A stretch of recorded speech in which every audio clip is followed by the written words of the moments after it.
Yawn today? You're not alone. But why do we yawn? And why is it so contagious? One theory? Yawning cools down your brain, like a built-in fan when your head's overheating. Another reason? Oxygen.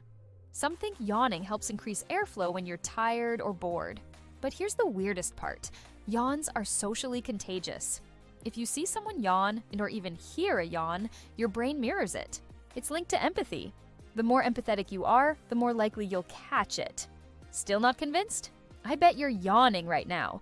If you are, like this video. If you learned something new, subscribe.